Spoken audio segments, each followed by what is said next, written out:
Hello and welcome to episode 264 of the 77 Club. And then last week on the podcast, we were saying we need to get a football analyst on.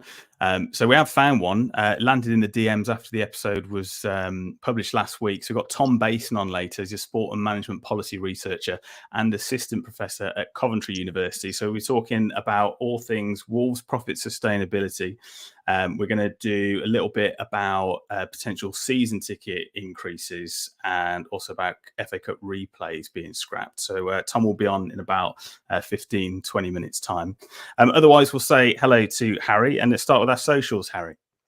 Hello, the Wolves 77 Club on Facebook and Instagram at 77 Club Podcast on Twitter. We're on YouTube, Spotify, iTunes. Please rate us.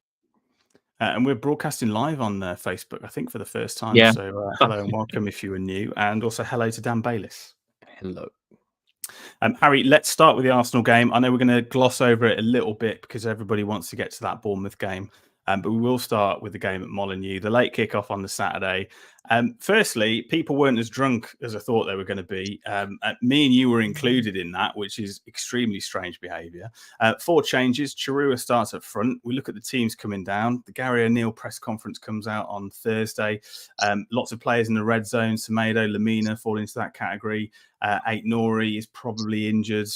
Hwang's only got 45 minutes in him. I turned to you, I went, Harry, I think it's going to be a bloodbath today. Yeah, and because of that, we were iffing on whether to even go, weren't we? Because getting to that stage of the season, nothing to play for, injuries are racking up. Probably a bad thing to admit, but yeah, we were touch and go. You drove up, obviously, because you were hanging like a dingbat, and it was a nice surprise, wasn't it? They put in a really good performance, considering the team we started, and it was just 2 late sucker punches, wasn't it? 2 late goals each half. And if we'd have had a bit more firepower up front, no disrespect to like Chirua and that, but with that lineup, it was a bit of a struggle to find a goal. And then obviously we brought Lamina on, didn't we? Second half, he had to go up there, so it was like Sunday League stuff, just throwing anyone anywhere to try and have a go because we're so short in our squad depth. But yeah, the atmosphere. It probably weren't as rowdy as I thought it might be, but it was good. The South Bank singing that Cunha song and the Gary O'Neill's Barmy. Even the North Bank and Steve Ball was getting involved. So a late kick off on a Saturday night. People have had a few beers. Probably one of the better atmospheres this season, and I think that's because of the performance of the players, and they made us proud, really. Basically, it is fine margins, isn't it? Because João Gomez goes through on goal, hesitates with the shot, then ends up forcing a reaction save from Raya. Tipping it onto the post, but that was probably about it. Yeah, but I thought we actually played quite well, weirdly. I know a 2-0 loss, you're normally a bit despondent, but we played well and they got a bit of a one at the end sort of thing. So, all in all, we weren't too bad and we gave them a good game and we could have pinched one and got a result. I think the big thing is this week in football, we've tried as hard as we can to get a result against Arsenal, not got one, and then followed it up with a shocking performance. So, if we'd have got rolled 4 or 5-0, but then got a result against Bournemouth, it's a lot better. It's true. Harry, I think it is one of those games where you looked at it before it kicked off and you think, this could be, as Dan says, 4 or 5-0 here. But we put in a good shift. I think looking back at it, Trossard gets a lucky shank is the only way I can describe it. At the time, I thought, how the hell's that gone in? I expect Sarr to do better, but I think it pretty much took him by surprise. And I think it took Trossard by surprise. It's probably the most surprise in the stadium.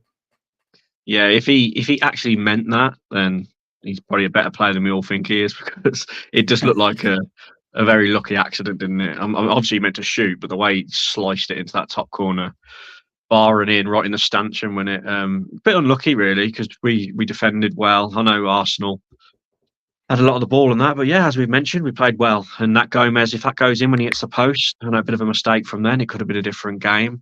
Second half, in terms of our chances, I can't really remember any, but we contained them quite well, I thought, and then just a bit sloppy at the end, wasn't it? But yeah, that was definitely a stroke of fortune for them, and I think they needed it because they'd come off the back of 2 disappointing results. Their fans were so bad, the Arsenal fans, so quiet until they scored. I mean, you wouldn't think they're chasing the title, put it that way. It's a really quiet fan base, but that's the way it is, isn't it? It's one of those things, isn't it, Darren? One of those teams, Arsenal, that always seems to get a comfortable 2-0 win against us. It always seems to be the case. I mean, you obviously live and work in London. Do you have any Arsenal fans in the office? What was their take on it? I actually haven't bumped the one that sits behind me that I haven't bumped into this week yet, so we haven't spoken about it. One of my good mates is an Arsenal fan. Callum, who's been on the pod. We haven't discussed it yet. They had to drive up. There were no train. This might be the reason why it was so quiet, because there was no train back. Everyone had to drive, so there were loads of designated drivers. People in the stadium that were quiet. I mean, they made it all that way and said absolutely fuck all night.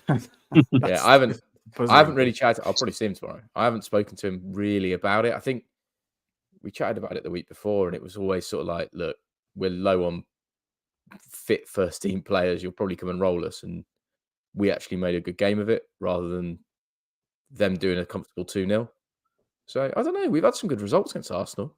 It's a few years ago now, but we beat them at home pretty comfortably. Was it 3-0 or 3-1? Yeah. Beat them away at their place, got a result away at their place. So it's not always that way. Yeah, a while ago. Was there a standout performance, Harry? I mean, it's difficult, isn't it, to do it off the back of a loss? But I think playing the younger players is a good thing. It's more being forced to do it than anything that you see in training. You think, oh, actually, I've got a lot of confidence in these young players. But the Chiruas of the world seem to be making their impact, which gives you a little bit of hope. Yeah, for Chirewa, he was his best I've seen him play. I know he's just come on and made cameos, and it was nice to see him get a start. I know the club think a lot of him, and he played quite well. He looked nervy, made like the simple pass quite a lot, but at times he looked good. Good little 1-2s with Hwang at times. I thought Boubacar Traoré had a really good game as well. A lot of energy, and Gomez and Doyle, particularly Doyle, he ran the show at times against Arsenal. Yeah, he did, yeah. Passing it about, pretty simple, but some good passes, trying to play through balls. Not all of them came off, but they were probably the standouts for me. And yeah, and I know we're going to get on to Bournemouth, but I thought Chirewa and Traoré were good when they came on in that game too. So those two will probably be involved a lot more going forward. But if I had to pick one, for me, I'd say I'd go with Tommy Doyle. But I reckon a lot of people would say Traoré. But for me personally, I'd go with Tommy Doyle for the best player for us against Arsenal.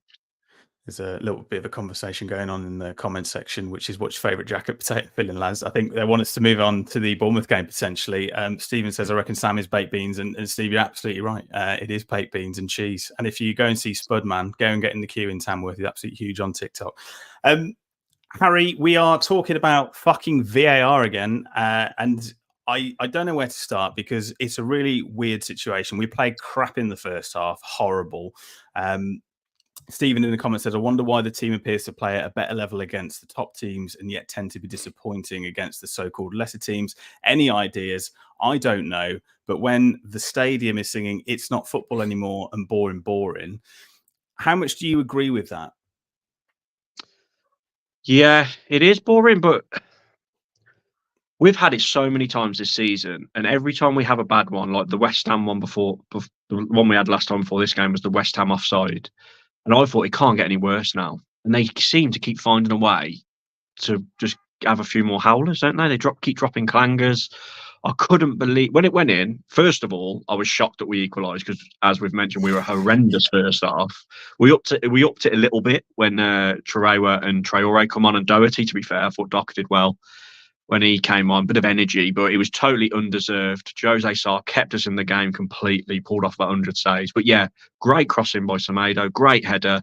It didn't even enter my mind that it would be checked. So when it was checked, the only thing I can remember was like a phase or two before was actually Cunha having a bit of a shrug off with, I don't know if it was the same player who eventually it happened against in the one they did rule it out for, it's someone else. But so when I seen it, I just felt, oh, no, obviously they're not going to give that. They'll check it, but they're not going to give it. And when they did, I just couldn't believe it. I mean, he didn't even make. I know he swung his arm back, like kind of like get off me, swung it round. They were having a bit of handbags back and forth. It was like 50-50 stuff. The Bournemouth player don't even react. He don't even like think what. Like he don't even like appeal to anyone, the ref or anyone. No other player does. No staff of Bournemouth. No Wolves players like put their head in their hands like what you're doing, Cunha. So the fact that people at Stockley Park have slowed it right down and done screenshots to show that, well, I think it was, is just everything that's wrong with VAR. It was meant to be brought in to clear up clear and obvious errors. But now they're just using it to chalk off goals. It's like their aim is to get rid of goals and suck the joy out of football. And yeah, it's getting to the point now where it's putting people off going to the stadium to watch it because people in the stadium don't know what's going on, and it's putting off the general spectator. It's an absolute disgrace, and they've got to change it quick because they are ruining football as a brand and the Premier League as a brand because it's laughable at the moment. Bailey, so I think when that cross went in, I was checking to see where Hwang was. Is there any possibilities offside? I was thinking, no chance he's offside. I'm going to celebrate this goal. And then everybody's celebrating. Hwang scores what would have been his first goal of this calendar year, which just shows how much football he hasn't played and how many goals he hasn't scored. But incredible that we're in a situation where, once again, nobody in the stadium, no one on the pitch, not the referee, thinks there's any reason not to give that goal. But somebody hundreds of miles away in a dark room thinks, I know, checking club badge, it's a Wolf. I'm not speechless, but I'm being very careful about what I say. It's just a disgrace. I mean, the lad that the foul apparently is committed on, he already is in and making another tackle within a millisecond of what's apparently a foul. And I genuinely think if you slowed down any professional sport, any team professional sport that's played, like football, you would find a foul if you slowed down every millisecond of play. Yeah. Or at least one that looks like one. There'd be 20,000 fouls a game in football. What do they want? What are they... And bear in mind, Stuart Atwell has had a stinker at the weekend, isn't he? With the Forest Luton game. Yeah. So, even in the aftermath of, I don't agree with what Forest did with social media afterwards, but it does get to the point where you go, does it really matter what we say? We're so pissed off, we're going to do something about it. And then gets put in charge of this game, probably hoping for a quiet night, Harry. And here we are again, talking about exactly the same thing that we've been doing all season. Gets to the point now where Gary O'Neill in his post-match interview was to the point where he goes, I don't want to talk about it anymore. He wouldn't even acknowledge the questions. I felt a bit sorry for the reporter who was saying, it's this again. He's like, I'm not going to waste my time talking about officials.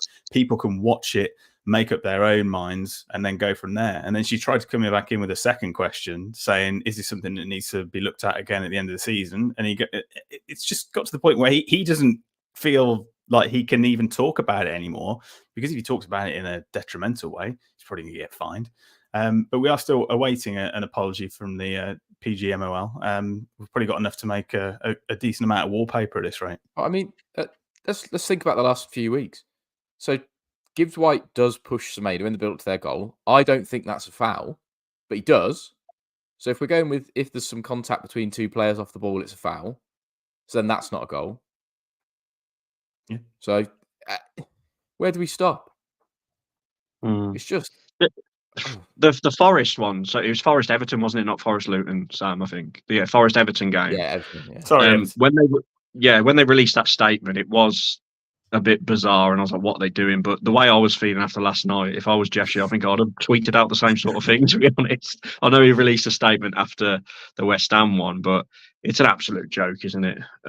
It's just, I don't know what the hell we can do to try and stop it, because as you said about Gary O'Neill, he can't say anything now because he got in trouble for what he said after West Ham, so he's been warned.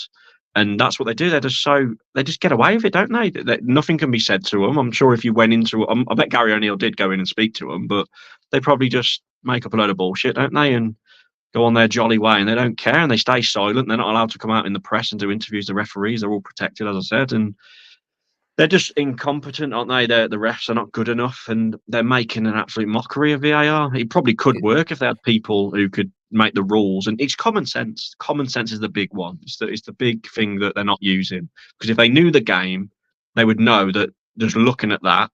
Someone put the video on Twitter. Yeah. Someone put the actual video on, just played it as normal, and put, can someone name me like why this was ruled out? And all the comments of people who obviously hadn't watched the games, it wasn't on Sky or anything, were just like, what? Well, how the hell? No one was, what? And then when people pointed out what it was, they were like, you've got to be joking. And even all other fans are going, not Wolves again. Like, it's always, I know Forest have been really hard done to too, but we've had some really bad ones, and yeah, it's an absolute joke. And when you've got Bournemouth fans as well saying, yeah, like really good goal. I know they were a bit annoyed with the red cards. I know, Bailey, you thought that was a straight red, didn't you? I was a bit split on that one. I think he went in hard, but he didn't go studs up. So for me, I think that could have been a yellow. At the time, I wanted it to be a red, so I was still pissed off. And again, the right at the end, the Kilman offside. At first glance, I'll be honest, I thought it was offside. Obviously, the linesman flags. One of them is similar to the Coventry one. I mean, his bum's offside by an inch, isn't it? Yeah, but, exactly. But for me, I want to go back to the old rules. I'd keep goal line technology and go back just the linesman's call. I could take that. If the linesman flags straight away and he says that's offside, I can take it. Ones like that. But when like the Coventry one against Man United, the referee don't flag for it. They get the lines out. And even when they got the lines out, it's as if they just nudged it slightly to make it off. Yeah. Like, that's where I don't like it. We've got to go back as we're going to kill the game. And even against Forest, when Cunha equalised, when they were trying to check the handball, it's disrupting the game. And every week, and I've seen Jackie Oatley put out a tweet saying that there's a 96% success rate now. You've got to let them progress. How long are they got to take? How long have they got to take to get it right? But the thing is, it higher than that before VAR came in. It was, but it should be 100%. That's the whole point of this. That it was brought in so that all of the errors were completely removed. I'm going to go through some of these comments. Andrew says, "I'm quitting football. Sick of watching corrupt ball." Stephen says, does Stuart Atwell have an issue with Wolves? I believe this is not the first controversial decision he's made against Wolves. Yam777 says, our last 3 goals have been taken off. If the on-field officials clearly see it and don't award anything, why should VAR get involved? Stephen says, does this type of stuff happen in other countries? But I haven't got a clue. It does seem to be this country that has the problem, definitely. I mean, God, the FA Cup semi-final, Forest and Man United, my God. Doug says, is there a sensor in the ball that would allow the replay to know exactly when the pass is initiated? That is coming in next year. That will be semi-automated offsides. James says, they only check for our goals. No check on Morgan Gibbs White's push on Jesus' nudge, as Dan mentioned earlier. How can we stay in the Prem, in the best league in the world, with this happening week in, week out? They've overcomplicated the rules, says Stu. I don't have an issue with VAR as such, but the interpretations of offsides are a joke. It just boils down to 2 things that way. It's 2 things. It's arrogance and incompetence. That's all it is. The refs are arrogant and they won't own up that. Well, they do own up. They write a silly letter that Slaphead puts out every week to Wolves, and sorry, and that's all. That's Howard Webb. And other than that, it's just incompetence. They're not using it properly, and they've got. I don't know what they can do because they're taking a game that's supposed to be like an exciting, free-flowing, get-on-with-it game. Low scoring. Oh, it's going to be even lower. Do you know what gets me, Bayless? The referee bottled it again because, like the West Ham one, he's gone over to the screen he can make his own decision, and then he's bottled it and has gone with the Stockley Park lot again. And we know, I think there's only ever been one occasion when the referee's gone over to the screen and just like not agreed with VAR. Once they've gone over, because the commentators can hear them talking, can't they? I think Gary Neville come out and said it. You can hear them. They go over. It's for show. They go over to the screen for show to make it look like they're deliberating, but they've already decided what they're going to do. And they always go with the lads at Stockley Park. And it is absolutely ridiculous that it keeps happening. And obviously Molyneux kicked off. And it gets to the point now where I've never seen so many fans say that they're not going to renew their season ticket and they're completely done with football. And I've seen a lot of fans. I mean, Jack's one. Jack he's got a season ticket. He never comes, does he? I think he's had enough of it. Like Jack, there's a lot of fans that are just giving their seat away because they can't be asked to go and watch it because as a spectacle in the stadium with VAR, it's shit. It's crap when it keeps getting paused. At least at home you can see what's going on. True. Yeah, the experience is just not there for the fan that's actually bothered to go. It's from Steve on Facebook. It says, the love I have for Wolverhampton Wanderers and the pride I feel when looking back at our history came from my dad. Since we lost him, I've tried to do everything I can to honour his love for Billy and the boys. The greatest team the world has ever seen, but now I'm struggling. I'll carry on buying my season ticket every year to support the club that binds us so closely together, but I no longer like football. A statement I thought I would never make and emotions I thought I'd never feel. Regularly watch old videos, but now I look to see if the goals, and this is brilliant, if the goals would have been allowed with VAR VAR. How many Yeah. bullies 306 would have been chalked off by men sitting in a dark room with no compassion and no idea of what it's like to play the game, but with an agenda to kill the very moment we all live for? Haven't used my season ticket for the last 3 to 4 games, gave it away to people that will hopefully enjoy it. Back for Luton, but purely because it's a best mate's birthday and I won't let him down. Possibly the saddest post I've ever done regarding football. But when you keep getting kicked down at some point, you say, fuck it and walk away. VAR, the worst thing to ever happen to the beautiful game. And I think he's right, Harry, isn't he? He's absolutely right. Where you go, are we able to celebrate goals? Are we just waiting for that screen at Molineux to turn purple and essentially let us down? I saw that. I thought that pretty much sums it up, really, doesn't it? That was a great post. I think that's how a lot of people feel. And that was a great point about like Steve Bull. He played on the last man. The amount of offsides he'd have had from his toe would have been offside about 50 times probably. Yeah. That was his game. So yeah, it's just ridiculous. And like some of the moments we had in in the early Nuno days. I mean, I envy the Championship a bit. But that game against West Brom this year, you could just celebrate the goal, couldn't you? It was so refreshing. You could just celebrate it now, like you say. You celebrate it and you find yourself catching yourself thinking, oh no, VAR. You're just looking up, aren't you? And I've seen someone on Twitter said they jokingly said to someone they were watching it with, VAR's going to check that, like about the Hwang equaliser. And then, they actually did. And even, it's just ridiculous. And the other week, lads, sorry. When I said that a foreign team did go to court and won and they had to replay the fixture, it was Ghent, Ghent, G-A-G-E-N-T. Yeah, it was in that league. I think it might be against Anderlecht. But yeah, so that has happened. So how long is that going to be in the Premier League? So I had to verify that because I said it in confidence. I thought if I'm wrong, I look stupid, but it was true. Rich Archery Reviews actually put in the comments as well, backing me up. And yeah, they went to court, won their case, and it had to be replayed. And it's only going to be a matter of time before that happens in England. If they keep messing up like they are, that's what's going to happen. And like everyone says, they're not going to get rid of it because it makes too much money. It's their little plaything they're working on, and they're just not going to get rid of it. They've got to change it. I hope this new offside system works, because the offside thing really does my head in when they start drawing the lines. And they've got to stop going back and looking at the phase before to try and get rid of goals.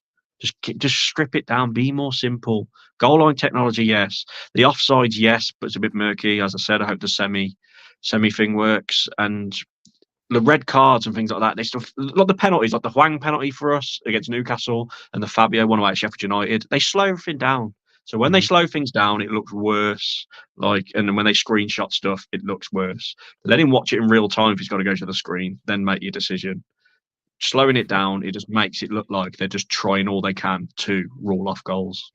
Interesting one in the comments. Moldy7890 says, all right, lads, head of the Swedish FA announced today that VAR will not be used here. It's been rejected by all the fan groups and clubs after he was pushing for it. So he said no to that in Sweden. Right, okay. Let's move on to all things Luton at home. Harry, we've said for weeks, haven't we, that it seems like the season is petering out pretty much since we went out of the FA Cup to Coventry. Even though our season is petering out, we still have a little bit of a say at both ends of the table, with City and Liverpool obviously to play both away. Luton up next. Is this just a case of trying to get as many points, get as high up the table as you possibly can, get a little bit more prize money if it's possible, and then go again next season? Yeah, well, first of all, I'm not going. I've sold my ticket for everything we've just discussed. I can't be bothered. I don't want to go. And I'm debating whether to renew my season ticket next year, especially, I know we're going to get out to it later, if they rise the prices. But in terms of football on the pitch, we need to win because we haven't won in 6 now. I know we're struggling with injuries. 7, there we go. We haven't won in 7. So yeah, although I'd love to lose to Luton if it sends Forest down, so I won't mind that. But yeah, for us personally, we do need to get a win because it was so poor against Bournemouth. I mean, I saw Doherty's comments about how bad they were first half. Like they admitted how bad they were, and we didn't deserve anything out of that. So let's just put a performance on for the fans that do turn up. But saying that, I put my ticket up for resale, and it went straight away. So there are people still keen. There's a lot of people waiting on the sidelines to get tickets. So that's why the stadiums will always be full, even if people are pissed off with VAR or don't want to pay ridiculous money that Fosun and that are charging. I'm going on a tangent here, and that's the thing. That's the mix of it. It's VAR, it's VAR fucking everything up. It's Jeff Shee being a tight git and not backing the managers every year. Towards the end of the season, it's shit to watch and we get bored. And yeah, it's the prices. So he's going to up the prices, and he's giving us a product that's absolute bollocks, and he's just giving managers shoestring budgets. So with all that combined, a lot of fans are just going to give up going and watching. But anyway, Luton, I think we will win. I think Cunha will start. Yeah, I think Cunha will start. Sarabia, you can throw Sarabia in the bin. He is hopeless. He's weak. He was terrible against Bournemouth. So frustrating. Yeah. And I would give Traoré another run out because I thought he did okay. I'd start Boubacar Traoré. I wouldn't play a 4-3-3 again. First half with Toti Gomez left back in a back four and Lamina tucking in. I don't know what was going on. Go back to what we know, the 5-2-3. Go at them and try and get a convincing win. Win 4-1. Let me have my bet for once. And I think we'll win. If you win that bet, then you can probably afford the season ticket increase. Go on, Dan. I'll pass. There's now a spot free in the Molineux charity game because Jeff's just emailed saying Harry's banned. Wouldn't blame him. Good. Go on, Dan. Thoughts on Luton? I mean, give us reasons to be cheerful. I can't believe I'm coming to you for that. But part 3. Yeah, no, we're going to get shithoused 1-0, aren't we? Inevitable. Absolutely inevitable. Shithouse loss. Lose 1-0. Go home. Done. I'm going to give you some stats about this. Wolves unbeaten in the last 8 league games against Luton. The first time we've had them at Molineux since a 1-0 win in August 2006. Haven't lost them in top flight since a 2-1 defeat in January 1984. Luton have lost their last 2 Premier League games 5-1. Man City and Brentford. They've never conceded 5 or more goals in 3 consecutive league games within the top 4 tiers. 1-0 shit house. English football. And Harry, I mean, they've conceded 75 goals in the Premier League this season, which is incredible. Blackpool have only done 3 more. 2010-11. Obviously, they were relegated. They ship goals, don't they? So, I mean, your 4-1 is probably the most sensible bet this time around. Obviously, we'll find out with Bayless in a minute how much that is worth. Yeah, but the thing is with Luton, I've watched the odd game of them this year when they've been on Sky and things like that. They are actually quite good to watch. They go for it, don't they? A bit like Blackpool did back in the day under Ian Holloway. But yeah, they leak goals of fun. I watched the game when they were 3-0 up away at Bournemouth and lost 4-3. So like, there's one example I can think of. But yeah, they've done amazing though. To be fair, to still be in contention of staying up. When that wage list come out of all the wages that teams pay, they were bottom by a mile, weren't they? Like their budget was so small, and I think Rob Edwards has actually done a really good job. But yeah. It'd be nice to win, but at the same time, because our season's over if we did lose, and as I said, sends the likes of Forest down, I wouldn't mind because obviously Rob Edwards, our old defender, an old coach as well, when he was under 18s coach, I think. Harry, yeah, be good.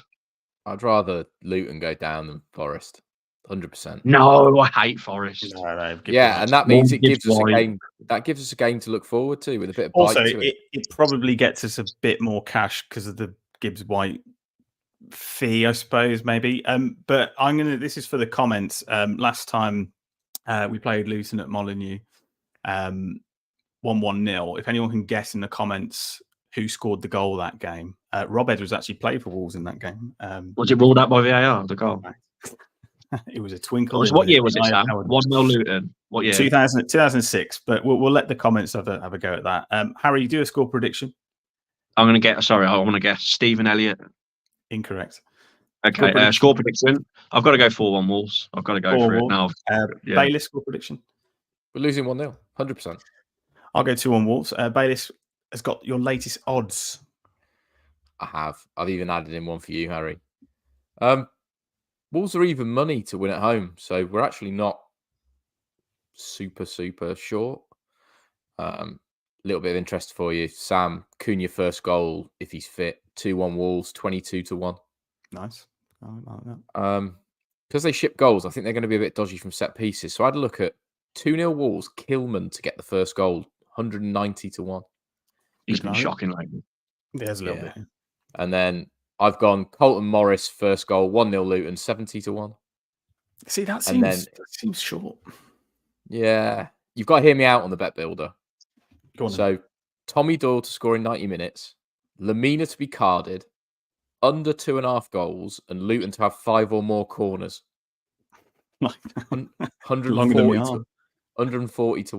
I like 140-1. Very good. Harry, I've done you a 4-1. Wolves are quite short in the scorecast odds. Hwang Yi-chan to get the first one. Wolves 4-1, 75-1. That's low. Yeah, I was find some just, value in the bet builders. There's quite a bit of value in them. I've completely forgot. I said on my prediction of our lineup that we'd go 5 at the back, but Santi Bueno's injured, isn't he? So unless we put Semedo or Doherty right centre back, we might have to play a back 4 because we've only got Hillman and Toti Gomez fit. So we've got a few strikers back, but now our defenders are getting injured. So what an end to the season we're having in terms of injuries. Also on that Luton game, Wolves will pay tribute to supporters, friends and family members who passed away over the last 12 months for the game against Luton. So while in previous seasons the event's been held at St Peter's Church, this year those who've passed will be remembered at Molineux on Saturday afternoon. So the names will appear on a special video montage shown on the big screens at Molineux at half-time, and supporters who wish to watch this are advised to remain in their seats. Supporters use the concourse for refreshments at the time are asked to be mindful of this. And those same names will be printed on dedicated pages of the official match day programme as well. So a nice touch from the club there. Right, now he's been waiting in the wings extremely patiently. So we'll bring in now Tom Bason. Hi, Tom. Tom is a sport management and policy researcher and assistant professor at Coventry University. Firstly, Tom, what was it like going into work on the Monday after the FA Cup? Oh, don't. It was hell. It was absolutely awful. The only good thing about it was that Liverpool lost to United on the Sunday, so all the Scouse fans shut up. Because they had the worst, I think.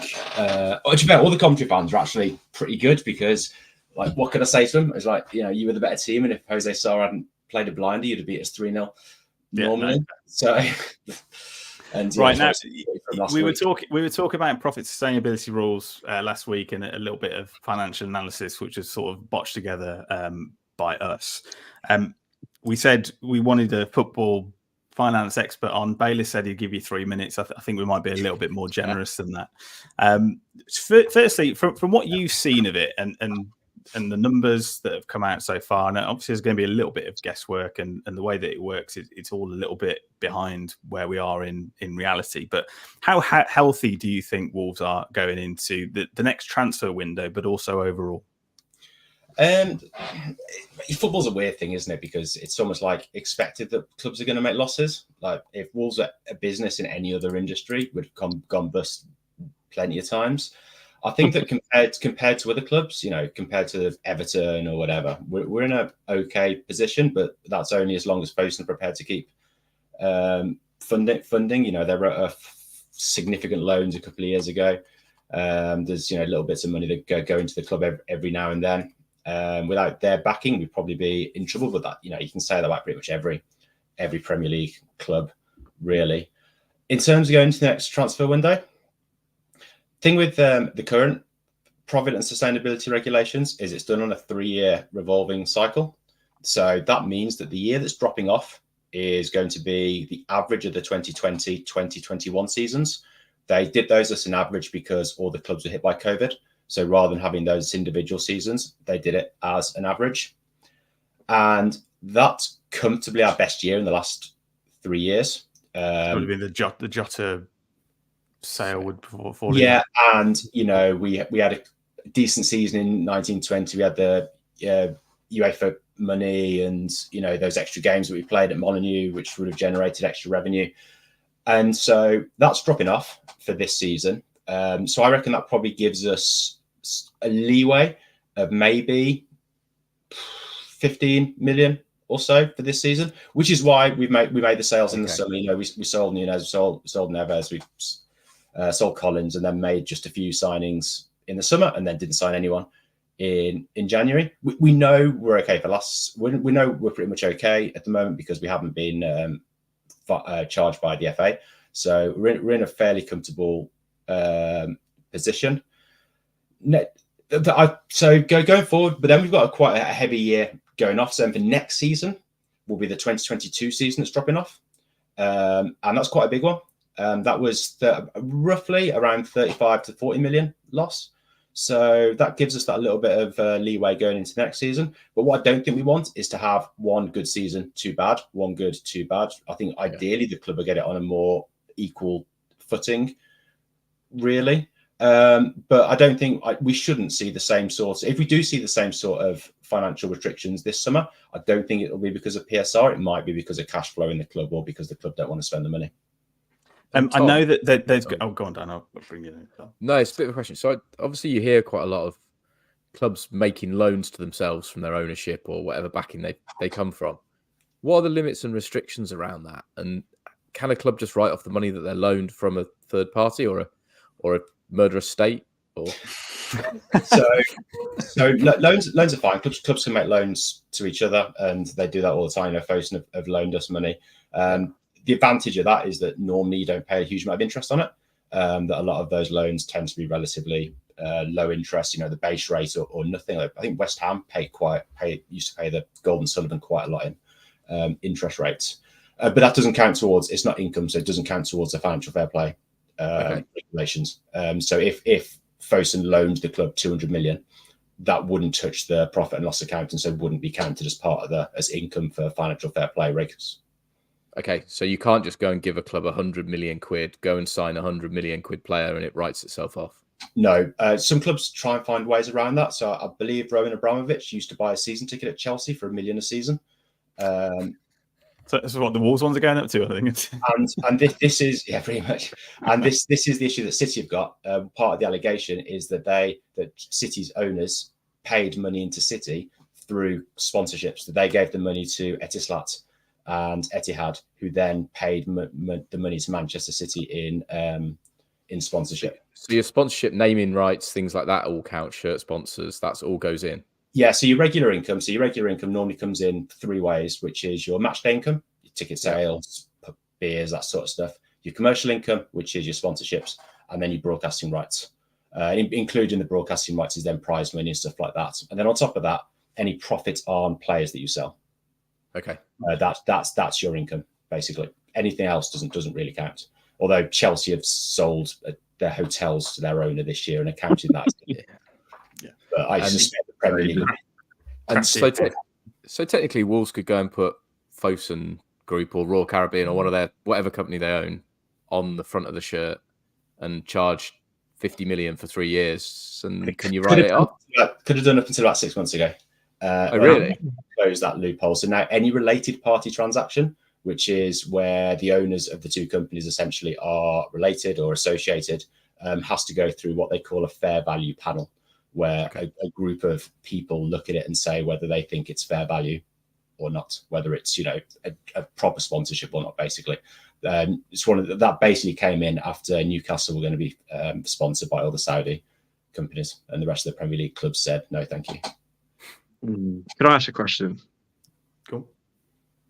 Tom, do you think that Fosun have to put the season ticket prices up? There's loads of rumours going around today that they're going to increase by 12%, and it hasn't gone down well at all. I know it might be rubbish, but a lot of fans are calling for them to freeze it because obviously since they took over, I think it's nearly doubled in prices, hasn't it, the season ticket? So do you think they have to put it up to be able to cope? A bit of background. I mean, I looked at what obviously we're in the North Bank, so behind the goals. So we paid, I think, 625. So if it went up the top amount, I'm not saying it will go up by 12%, but 12% would take it to a nice round £700. But I'll let Tom come in for Harry's question. So those are the current profitability and sustainability rules are likely to be phased out over the next 18 months or so, with new ones coming in from 2025.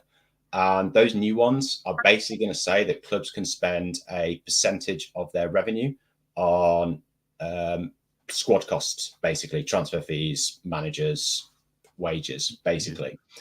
And what that means is that the amount a club can spend is directly linked to the amount of revenue that they get. And if you don't increase your revenue, you can't spend more money on players. And of those 3 ways we said that clubs can make money, ticket sales are the easiest. Broadcasting rights, you're entirely dependent on what the league do. Commercial deals, okay, you might be able to increase them, but it's not easy. You bump your season ticket prices up 12%, and your people are going to pay it. They're still going to Someone will pay it. Yeah. And the other thing is, season tickets are a weird one for clubs. Clubs like season tickets because it gives them a nice amount of cash right before the January transfer window. It's guaranteed income for them. But then they don't make any more money on that. I mean, I've been to Molineux twice in the last 7 days, and I've spent no money. I've given no money to Wolves whatsoever I bought my train ticket and I went to the pub and I bought some food, but I spent no money in Molineux. If my season ticket seat goes to someone who's going for the first time, they're paying more money for the ticket than I pay for my season ticket. And chances are then people are going to the club shop as well. And, they're buying a shirt. Think of all the Korean fans we've seen at Molineux this season. Yeah. And every time a Korean fan turns up at Wolves, they're wearing a brand new shirt from this season. They've got the half and half scarf and they're spending money that I definitely don't. So clubs have to make their revenue somehow. But on the other hand, clubs are also part of the community and we're not customers. And really, we shouldn't be customers.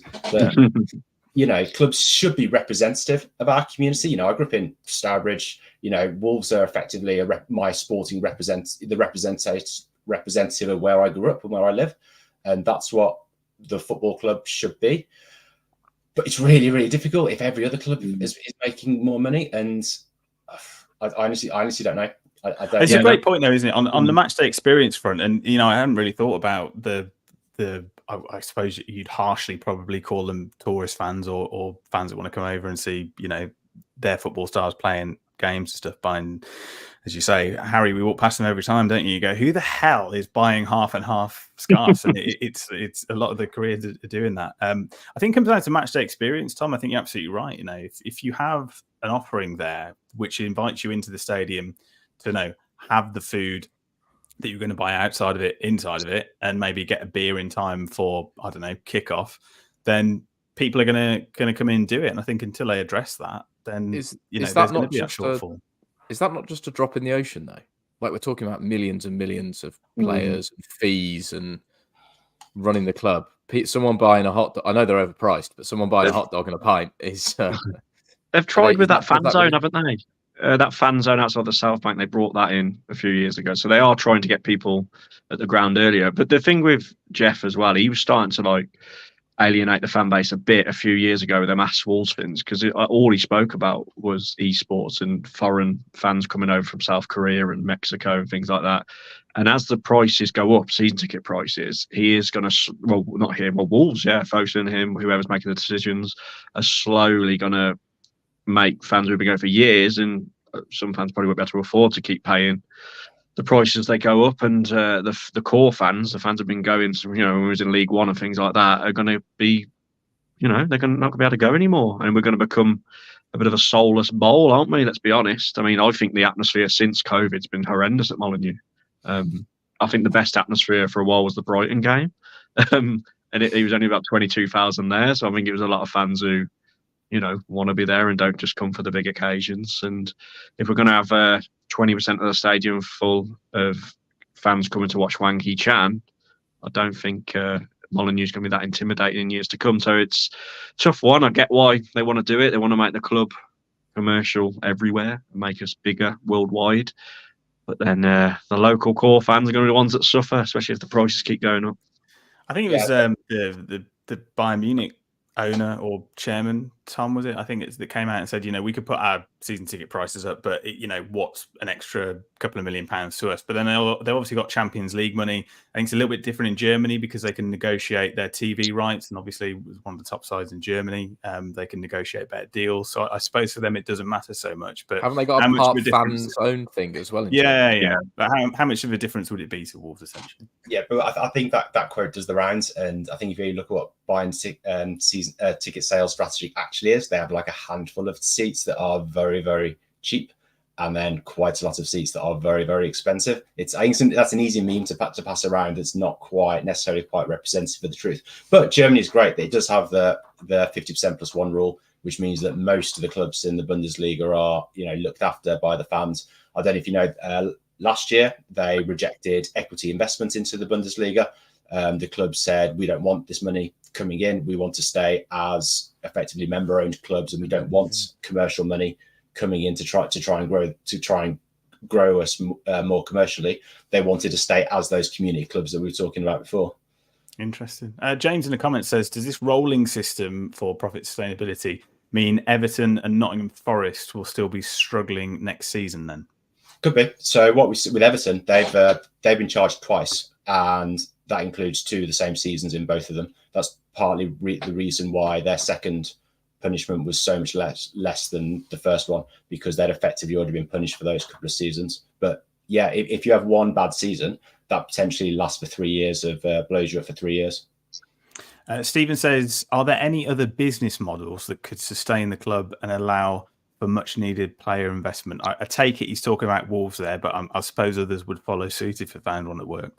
It's becoming more and more difficult because owners, they would say, they put the restrictions on owners putting money in through the profit and sustainability regulations and through these new ones. I mean, you've got like Brighton who kind of do it through play trading, but that's really risky. I mean, remember like 10 years ago, Southampton looked amazing at that. You know, when they sold Oxlade-Chamberlain and they sold Van Dijk. Liverpool bought most of it. Yeah, Mane as well, Lallana. I think was in there. Luke Shaw. And then look at what happens there. You know, they got relegated and then bounced back up, and you can't keep selling players because you're eventually gonna struggle.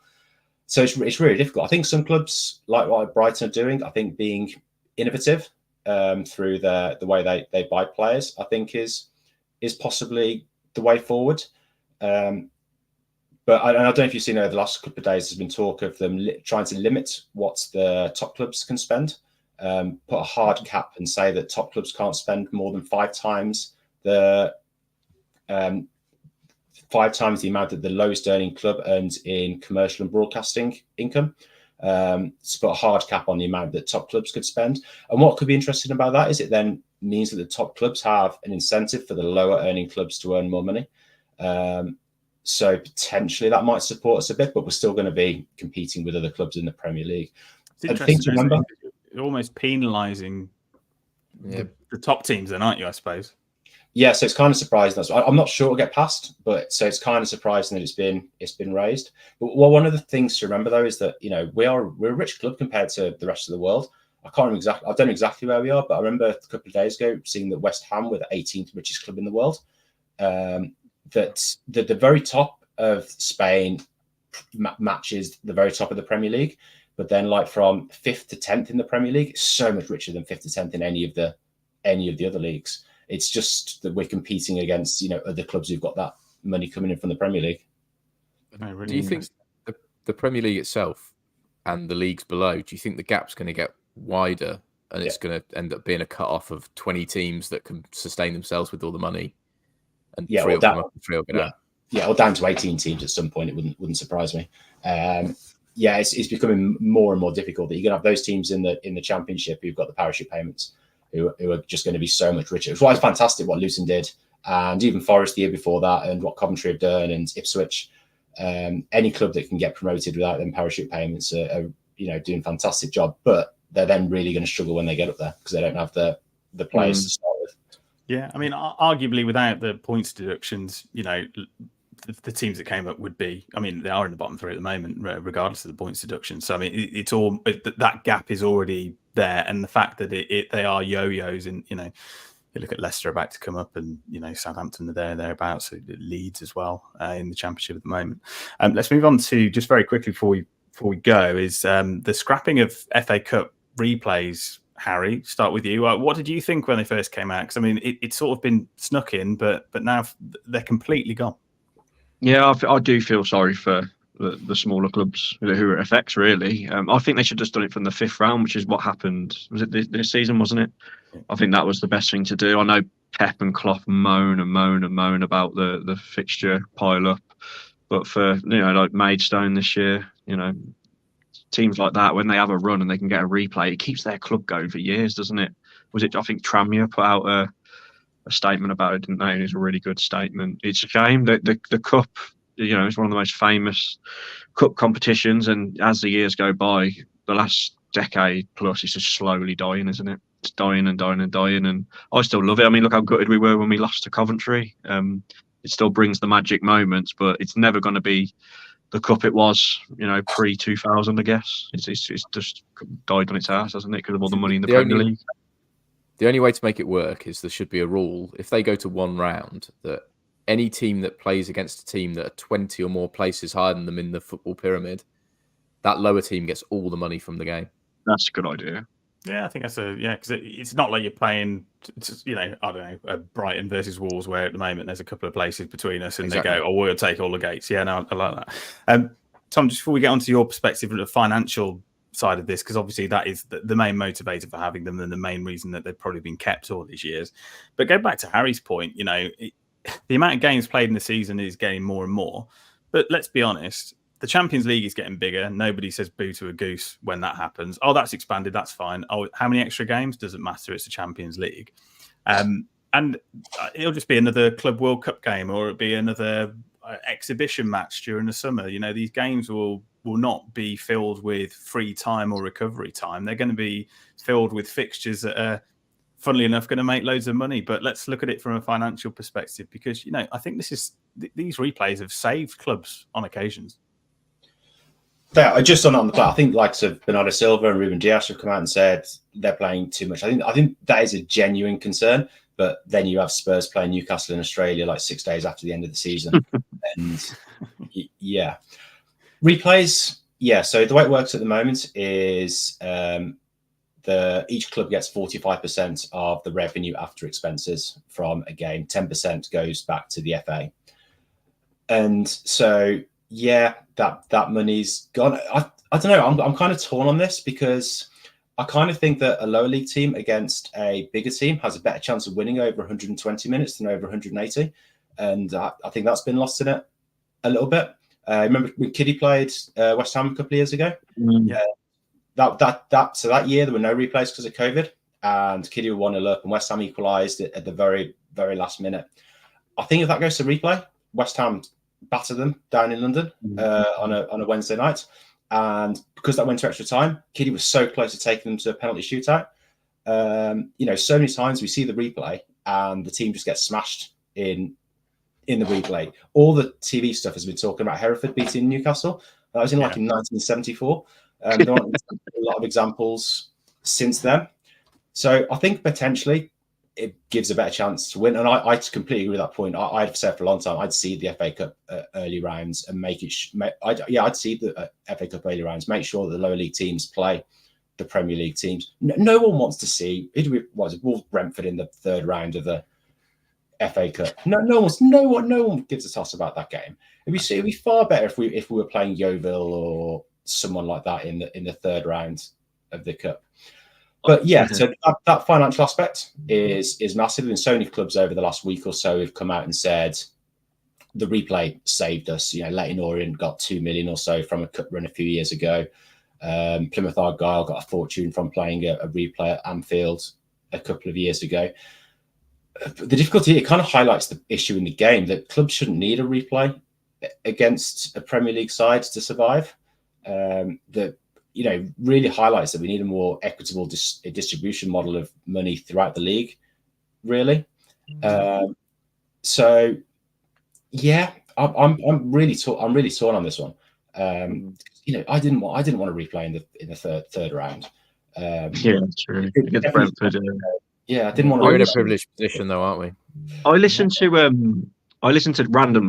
Neil Warnock's autobiography the other day, and when he was manager of Palace, they were in administration, and he said I think they beat Tottenham or drew, and he said the money they got from that in the fourth or fifth round, gave him a little bit of money for transfers and things. Obviously, the administrators just keep taking all the money out, selling players, and that's a bit of a different angle to it. So that really helped Palace. Yeah, they survived. So it's interesting.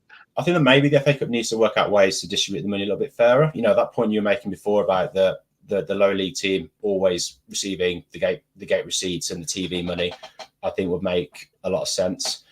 The Man United and Man City between them are earning about £5 million from playing in the final. They don't need that £5 million. Why could that £5 million be spread out at lower down the cup? So I think there's ways that they could make it more equitable and make it fairer for everyone without a few clubs relying on a replay. Really interesting. And of course, TNT have got the rights to the FA Cup, so there's going to be no free-to-air football anyway. But Tom, just finally before we do wrap up, do you think TNT having the rights to it will mean that televised ties are worth more, or are they always going to be worth what they've always been worth? And is the fact that you're going to have to pay to watch your team playing in the FA Cup actually be a good thing in terms of monetary value for those clubs? I mean, I guess that if the FA have sold the rights to TNT, they must have earned more money from that than they would have got from the BBC. Because if it's equal payments, they're giving us the BBC every day of the week because they want the eyeballs on it, or they're giving it to ITV. So I guess, and I don't know the financial details behind it, that TNT are paying far more, and ultimately, I don't know where that money's going in the FA, but grassroots football or back into the FA Cup or nicer suits for the England team in the summer. I don't know where that money's going to be going, but I guess that's potentially better. But no, I far prefer it on free-to-air TV. Yeah, completely agree. Well, perfect. Well, we'll wrap up there. Well, thank you so much for coming on. Really, really insightful. Great discussion. One more question for Tom before we go. One more question. Go on. Tom, if you were Gary O'Neill, would you go to Liverpool in the summer or would you stay at Wolves? Well, I come from a family of Everton fans, so I wouldn't ever go to Liverpool. He's going. No, he stays. No, he stays. Yeah. And obviously last time we played Luton 1-0 2006. Jamal Johnson got the goal. Well done. Asian. So there you go. Well done if you got that right. Don't think anyone in the comments did. If you're listening along, congratulations. Your medal's in the post. But we'll say goodbye to Tom Bason. Thank you, Tom. You're welcome. Thank you very much. Goodbye to Harry Mansell. Thank you. Bye. And Dan Bayliss.